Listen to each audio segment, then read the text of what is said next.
everybody, and welcome to this week's Bodacity Show. I am your hostess with the mostest, Jeanette Anderson, and I'm here with the fabulous one and only Susan Finn.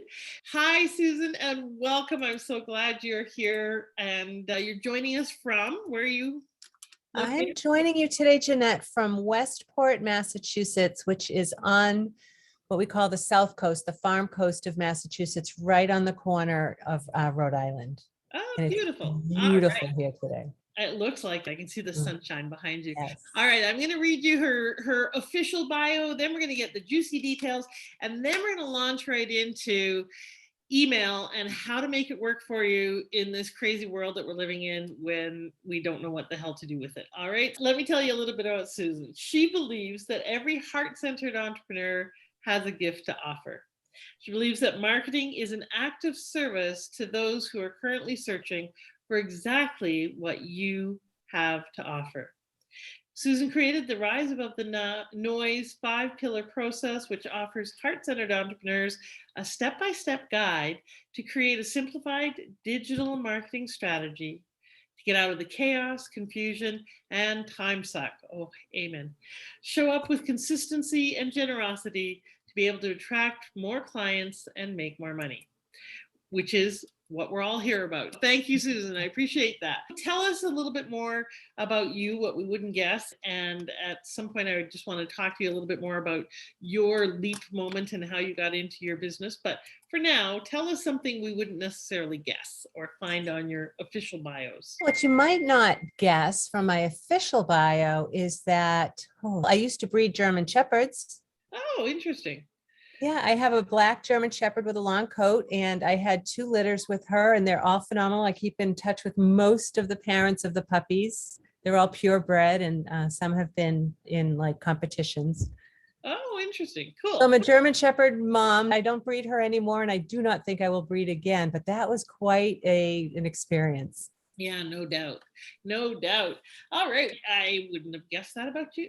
There you go. Before we go into talking about email sequences and how to get your emails open and why you need an automated email sequence now more than ever, I'd love to just hear very briefly how you ended up caring about this and doing this work. Why does this work matter to you? Why do you like helping people with their digital marketing? You never know, right? We don't know where our path is going to take you. I didn't know when I was studying food science and I was a quality control manager at a dairy that this would be where I ended up. But life throws you some curves and you're like, what's next? And couldn't go back into the dairy industry. I had to take care of my mom and somebody else's kids and my 4 kids, and going back to the dairy didn't work. So I started a small business from home and learned all of the things. And I found that learning this digital stuff, making websites, figuring out emails, learning about search optimization. This was even before social media really happened. It fed that dopamine addiction in my head. Like I loved pressing the buttons and making things happen and going in and learning how to read code. And in doing so, I ended up founding a women's business network of Southeastern Massachusetts. And within that group, what we found was many women were trying to balance so many things. And if we could work together, if we could tie our boats together, we would all rise with the tide. And that we didn't have to be pushy and we didn't have to be selly, but if we built relationships and if we all learned a little bit of something and we shared it with each other, then we would all be able to rise above what was becoming noise online. And that's how I came up with the name of my business. And the work I do now is it just feeds my addiction for learning and numbers and analytics and all that. But having created that particular community in the Women's Business Network, and I'm in another community right now called She Breathes Wellness in Walpole, Massachusetts, you realize that there are so many people making real changes for other humans in this world. And I'm not a coach, I'm not an energy worker, I'm not, but I have the skills and ability to help people like that show up so that they can get more clients, help more people, and as we said, make more money. Mm, love it. And I love the concept of tying our boats together so that the tide lifts all, rises all the boats together. I think that's part of what we share in common in terms of a philosophy and an intention with our groups and our communities. And they're part of the key to that is when we share something that we know, like you said, then we can round out one another's because we can't know it all. And one of the things that's really challenging and daunting for a lot of entrepreneurs is all this tech shit and how to get seen and heard, especially in those ongoing connections. There's been lots of commentary about email is dead and it doesn't work and open rates are low and yada yada. How do you speak to that and what do you think about email now? You actually brought up two things there. I'm going to come back to emails dead. I don't think so. We'll come back to that, but I want to come back to what you were talking about with people feeling overwhelmed with it, right? Or again, the people who live in this energy, light healing world, coach world that I serve. So many of them are, so many of us are aggressively humble. A, and B, we've got some real work to do and we don't want to spend our time and our precious energy. Jeanette, we know that what we have here is our only true currency is time and energy. We can make money. We can go out and make money. But if we're not protecting our time and our energy, we can't really make a difference in the world. And so if somebody's feeling drained or they're spending too much time on I don't know if you've ever done this. I'm going off in a million directions, but we're tying it together. You go to make a post on Facebook. This happens to everybody. It's not, I don't know, it's not just me. You go to make a post, and if you haven't got the strategy down and you don't already know what you're doing, you go to make a post and you're like, what's this one doing? What's that one doing? And then 3 hours later, you have 15 tabs open. You feel like crap because you've seen what everybody else is doing and you're still trying to figure out what to do and you still haven't made your post. So when you have a strategy and you've thought about it and it aligns with the purpose that you've designed for yourself, then it makes it so much better. Email is dead. Email is not dead. What the reason that it's not is because everything I just said about social media being chaotic and like a fire, like trying to drink out of a fire hose, A. B, we don't own anything on social media. We don't own our followers. We don't own our content. We can't control who sees it. When you grow an email list that's aligned with the people that you serve, it's your list. Like nobody can take that away from you. Now, people can unsubscribe, but if you're creating that content that really hones in on the problem that they're trying to solve, then they're going to be happy to hear from you as long as you're showing up with consistency and generosity. You can't show up as selling. That's the problem, right? When I say that people are aggressively humble, I think that they're used to getting emails that are selling. But if you're giving emails that are supportive and are generous, then you don't have that icky feeling. Okay, there's a lot in what you just said that I really love. I love the notion of aggressively humble versus Sally, which I think we think that it's one or the other, and it's not. It's how do you find that middle ground that's authentic, you authentically showing up to serve, and serving means selling as well. So how do you have to find that balance? But I also agree about the Facebook black hole. Having just a year ago gone through the process of Facebook shutting down my someone hacked my page. They shut me down. I lost my 5,000 Facebook friends, lost plus access to a bunch of groups that I had. Fortunately, I had admins in my primary group. And so I was able to get back in after setting up another profile, but I had to start all over again with connecting with people and so forth and rebuilding. And it was devastating. I've had clients go through the same process and it's very capricious. There's nothing you can do about it. You can't appeal it to anyone. It doesn't matter if you were hacked. You're just pooped.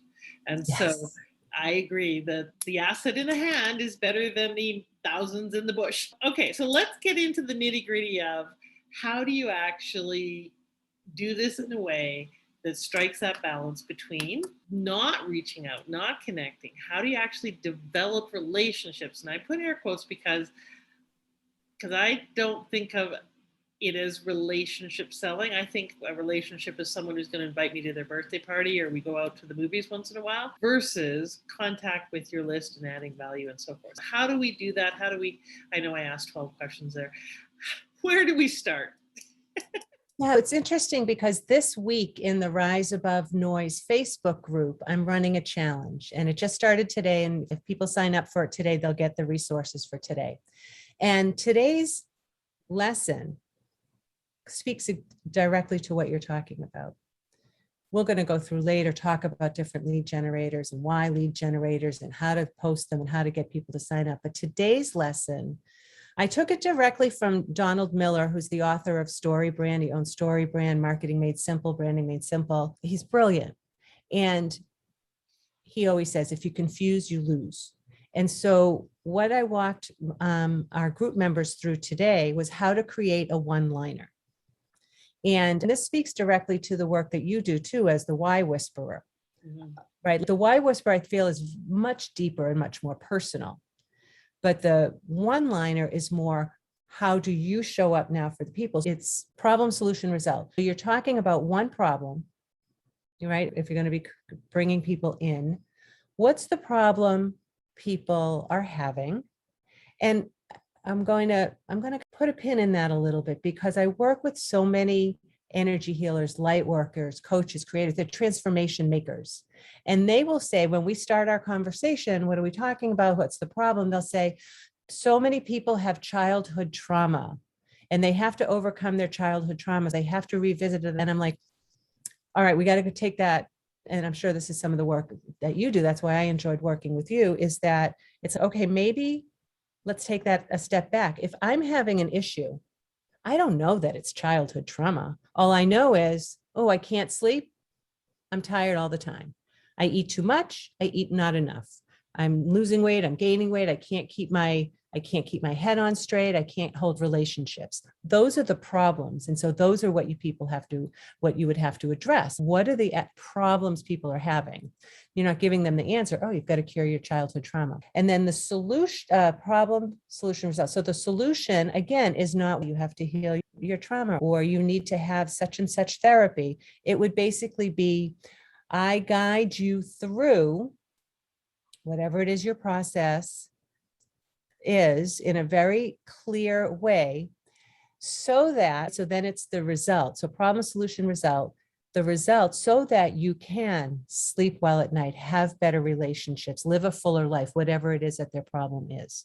And so if you're focusing on this, solving the problem, anybody online always is not looking for anything except what's in it for me. What do you have that's going to help me live a better life? And so you have to make that super clear. They don't want to know about your certifications necessarily. Maybe when they start getting into it, they don't need to know that you have exactly what's going to happen. They just want to know that you're the person that can solve their problems.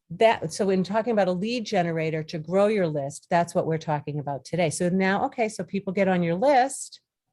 What's next? Now you need to nurture them, right? So what you've done is you've gone fishing out in the ocean and you've brought people into your nice, cozy little pond. And now what you need to do is feed them so that they understand what's happening in this new environment around them. And so I have a 5-part sequence that I use. It's the Donald Miller sequence, and I guide people through this 5-part sequence. And the first email, so this is where you guys can take some notes. If anybody's listening, this is a good place to take notes. Your 5-part sequence, the first email is easy. You're just going to deliver what you said you were going to deliver. Here's your problem, solution, result. And you can just leave it there, leave that call to action. But you have to let them know that you're sending some more. You're going to send a sequence. Hey, over the next couple of weeks, I'm going to send you a little bit more information on blah, blah, blah, solving problem. And maybe you put a link to your socials or your scheduling link. I will tell you, most of the people that I work with, coaches, creative, their number one call to action is get on a call with them, get on a discovery call with them. And so that's usually where we're going. Number one, deliver the goods. Number two is you got to put a little bit of thought to. Number two is agitating the problem a little bit. Are you tired of not getting enough sleep at night? Are your thoughts of da da da da keeping you up? Like agitating the problem a little bit. And again, giving some light into what the solution is that you're going to bring them. Short, sweet. Nobody has time to read long emails, you guys. I don't know about you. Sometimes I get these long emails. It's like a whole story. I don't have time. Nobody has time. The third one, easy. Share a few testimonials or case studies. The fourth one is overcoming an objection. And that one's a little more challenging, I find. That one takes a lot of going back and forth when I work with my clients. I will say that the most common objection, again, because I work with coaches, is that people, their clients, either A, don't feel like they want to spend the money on a coach, A, B, they think they should be able to figure it out on their own. But they've been trying to figure it out on their own for years. So you can overcome that objection. You've been trying to figure this out for years. Isn't it time that you have an experienced guide take you through so that you can feel, right, whatever that result was? That's number 4. The fifth one is fairly easy too. It's going to be your sales. It's going to be a sales letter.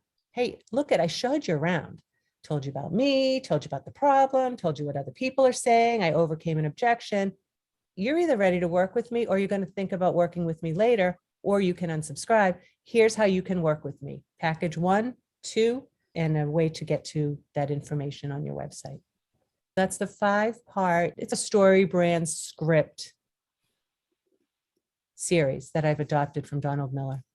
Cool. I've been furiously taking notes. I'm curious about a couple of things. One, first of all, I love your uses of so that's, because that takes people into benefit conversation instead of just the features. And I often say that your comment about people don't care what you do, they care, really, I say that they care not what you do, but what does what you do for me? That's the real question they're asking. It's the real question you need to be answering.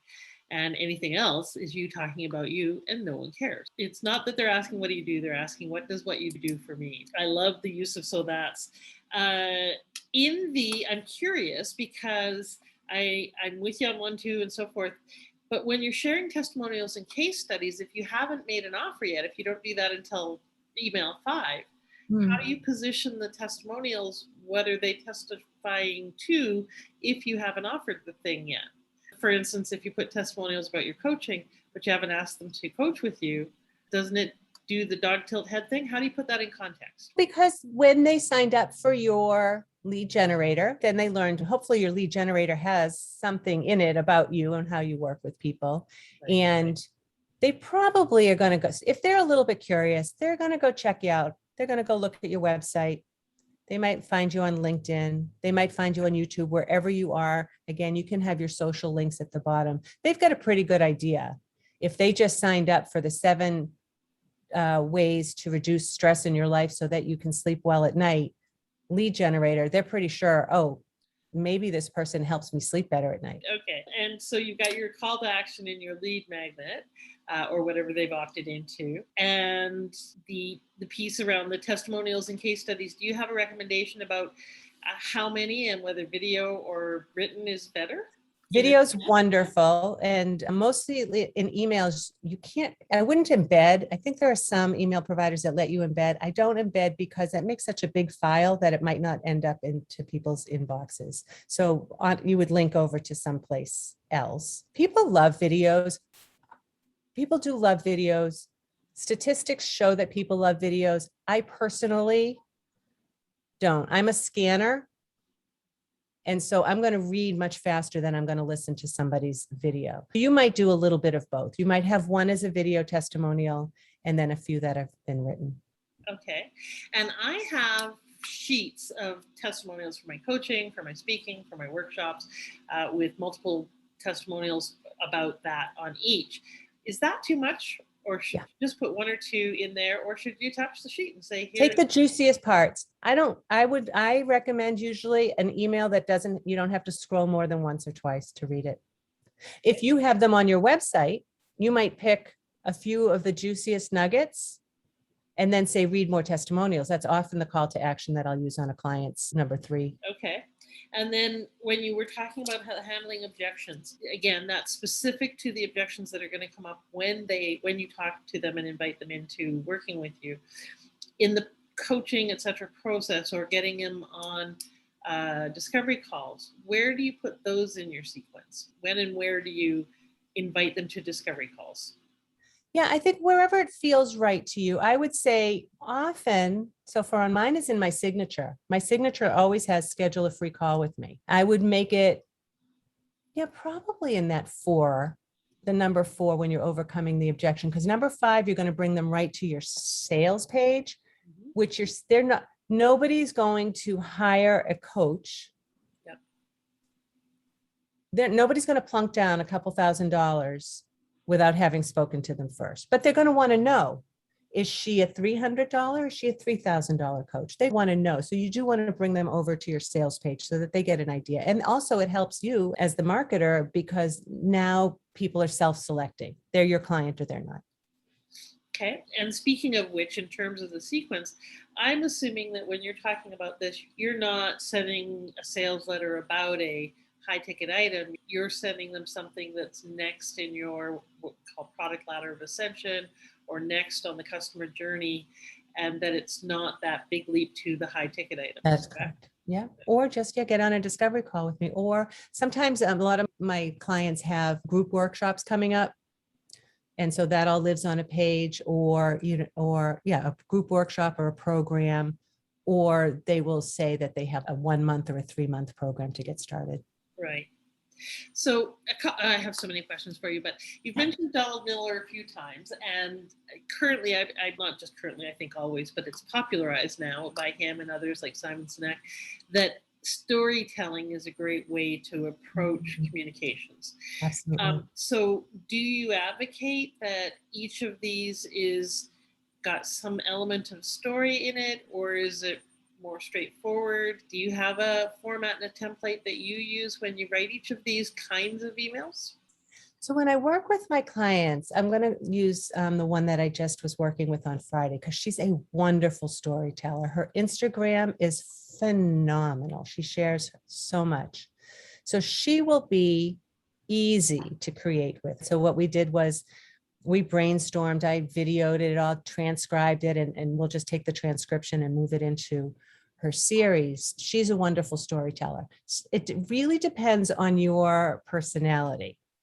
I have found that because I was a scientist first, Jeanette, like, you know that. I was a scientist. So it would be in my comfort zone to just spit out facts all the time. That is my comfort zone. But the emails that I send, telling a story about my grandbaby, telling a story about my kids getting married, showing a picture of my dog and me on the beach, and why it has to do with whatever topic I'm talking about that day, those are the ones that get me a conversation. Those are the ones that people respond to and say, yeah, I love that picture of Reagan, my baby. And also I was thinking of you. Are you open to having a conversation about doing some business? Right. So so that's where I had to overcome I'm a scientist. I just want to give facts. I just want to teach facts all the time, but you have to show up as a person. Yeah. I've heard in various different processes and methodologies for the ongoing stuff, because this is a very specific call to action sequence that you were just talking about. But in terms of the ongoing nurturing beyond that, a ratio of around out of every 10 emails, 7 tends to be value-based content, something that contributes. 2 of them are personal, about you kind of thing, like pictures of your dog, etc. And 1 is a sales email. Yeah. It's like NPR, right? If you listen to NPR, they give, and then they have the quarterly fund drive. Yeah. Yeah. So does that resonate for you as well? Is that part of what you would advocate? That sounds good. Yeah. Yeah. Yeah, because if you sign up for something, right? Let's say you did somebody has a lead generator and they don't have this automated email sequence that goes after it. So you sign up because you want the checklist for what's going to give you energy during the day. And maybe you print it out, maybe you throw it into that folder where all those PDFs are and you never look at it again because it was like, that was great. And then I'll read that later, and then you don't. Then the next time you hear from that person is when they're selling a program. Right. You're like, who, what? I don't even know who you are. I don't remember. Right. Whereas if you're doing what you just said and you're nurturing and you're telling stories, I would get used to seeing you in my inbox. I would get used to knowing that you've got stories, what your personality is like, what's happening in your world, so that when you give the ask, I'm like, yeah, it's about time for her to make an ask. Yeah. I know that the answer to this is it depends, and I'm going to ask anyways. What about frequency? How often in a nurturing email sequence, right, when you're just maintaining contact, how often should you reach out?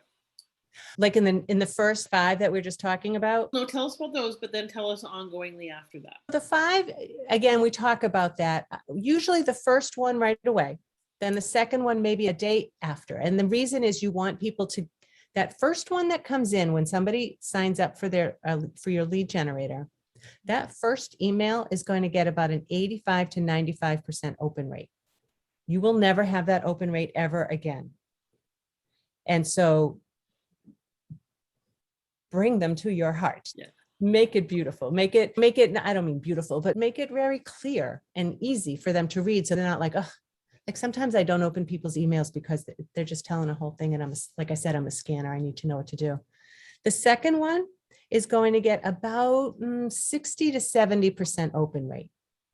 So that's where you're agitating the problem. And then the rest, so I send that one usually a day or 2 after the first. And then the rest of the series, I might send 2 to 3 days in between the emails. Mm-hmm. So then at the end of the last one, you tell people, all right, that was it. Like, that was it. Like they understood that over 2 weeks, they were going to get 5 emails and they could unsubscribe anytime if they wanted to. And now they're in your regular flow.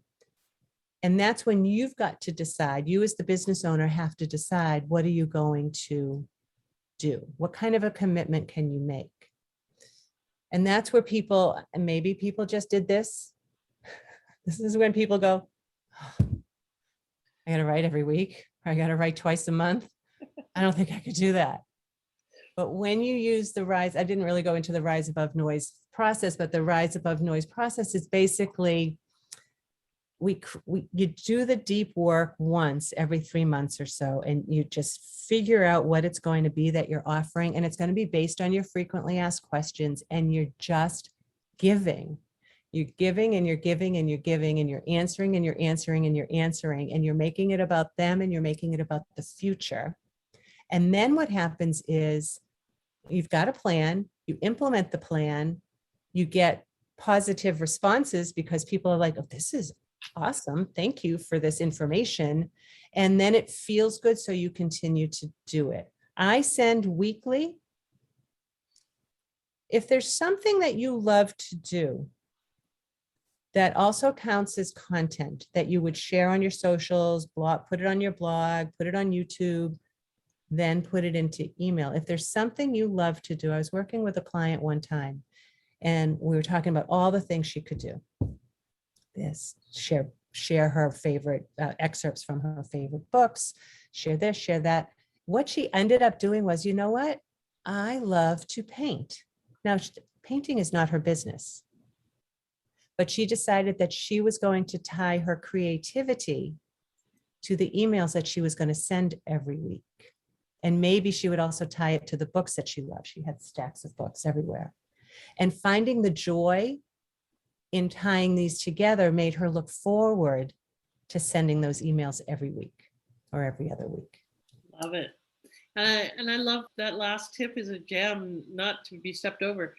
Tie what you may not love to something you do love to make it more palatable and something that you're really going to actually do. But it also comes with more juiciness and joy then. And that comes through in your writing and in your connecting. Yeah. And, or find someone to do it for you, like Susan, that you can work with, who can help you either draw it out of you or do it for you, or some combination thereof, or teach you how to do it. But don't keep trying to beat your head against the wall, or like most of us, simply avoid it. I have lead magnets that have no nurture sequence whatsoever behind them. And that's kind of dumb because I do a lot of work to get them to opt into that thing. And so it's really something that I'm working on right now, which is why I was excited to have you on, Susan, to talk about this because it's a big challenge for a lot of people. So tell everybody how they can find out more about you. And you've got some goodies for my people. So tell me what those are, and I will put them in the chat so that you can grab them, everybody. So tell us about that. So you can find me at Rise Above Noise. I'm going to, I don't remember which links I gave you, but I'm going to put one in the chat. So a freebie that I have, which I really like, is 12 ways to grow your list. Yeah. So basically, I also have a lot of lead generators that don't have sequences to them, because every month I make a commitment to content and on my socials. I have somebody that helps me with that. And then what I do is I bundle them up into a resource for to be a freebie. So for instance, I had one that was all about subject lines. So now you can get on and learn all about subject lines. I had one that's all about increasing your click rate. So now I have one there, and they don't all have that. But if you go to riseabovenoise.com/goodies, there are all kinds of goodies up in there for you. Now, this week, like I said, I'm having a free lead generator challenge. You can still get on there. That should also be on the goodies list. Or if you go to riseabovenoise.com, it's on events, and I've also put it up in here for Jeanette to share. That's going really well, because by the end of the week, it's done, really by the weekend, because I'm going to finish giving information on Thursday, give you Friday to work on it, and then share it with me, so that if you start today, you start tomorrow, by Friday or Saturday, you have a lead generator created. I've got a couple of guest speakers coming in. I have Ariana coming in on Wednesday to talk about how to create it on Canva, how to create a PDF, branded 3-page PDF lead magnet. And then Brad Powell's coming on also on Wednesday. I forget which one. I think he's coming on at 1 to talk about, this is so interesting, Jeanette. He's helping people create podcast lead generators. Oh. So you can have gated podcasts where it's your voice, we're in their ear. They get used to hearing you, and it shows up right next to their other podcasts on whatever, Spotify, Apple Podcasts, or whatever. So it's that cool. All right. So I've shared all of those, the goodies link and the challenge link and your course that you have coming up, and your 12 ways to grow your email list lead magnet. So please, everybody, go and grab those and connect with Susan directly. And if you are just flummoxed by all of this, then she, as you can tell, has a very wonderful combination of left brain, logical kind of approach to things, and a lot of warmth and heart. And that's part of why I really wanted to have you on here, and a real desire to take the weight off your shoulders and get you going so you can be seen and heard in the world. I love that about you, Susan. I love your very warm but logical approach to it, and it's just, you just make it seem so much easier, which is really, it's nice really when we find kindred spirits in the business world. I look up to everything that you do as well. So love it. Thank you for that. Thank you for being here, and thank you everyone for tuning in. I went a little bit long, but that's okay. There was just so many questions I wanted to ask, and even more now. That's a good start. So please make sure you go and grab those goodies for yourself, and would love, love, love to, if you have questions, put them in the chat below. Susan will check in and respond, and by all means, check her out and reach out so that you can get this organized, get on top of this, and make the difference, be the difference that only you can be in the world. Thanks for being here, everybody. Have a bodacious week, and bye for now. Thank you, Jeanette.